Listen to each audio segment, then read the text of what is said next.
When Claire moved into the old farmhouse, it was everything she had dreamed of. The creaking floors, the quiet mornings, the space to stretch her legs.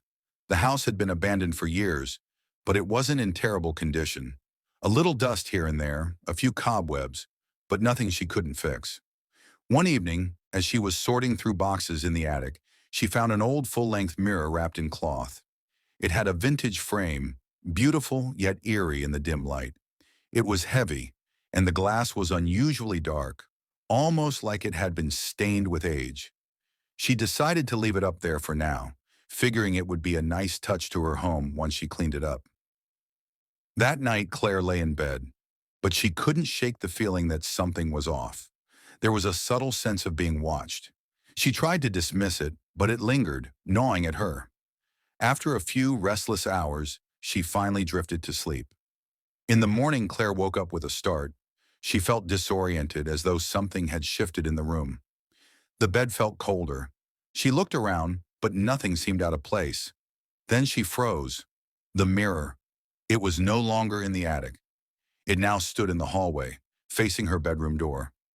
Her heart raced. She was sure she hadn't moved it. It had been heavy, and the attic stairs were narrow. How could she have missed it? Shaking, Claire approached the mirror. As she stood in front of it, her own reflection seemed wrong. Her eyes flickered with a shadow, a movement behind her that wasn't there. She turned quickly, but the hallway was empty.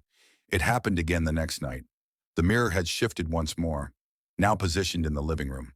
Claire felt the same coldness in the air, the sense of something lurking just beyond her vision.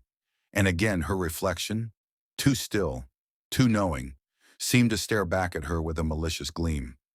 That night, Claire decided to confront whatever was happening. She moved the mirror back into the attic, locking the door behind her. But as she lay in bed, she heard soft footsteps from above. The attic door rattled as if someone was trying to get out. Terror coursed through her as she realized she hadn't been alone in the house. The reflection wasn't just hers. Something else had been watching her. Something that had been trapped inside the mirror, waiting to escape.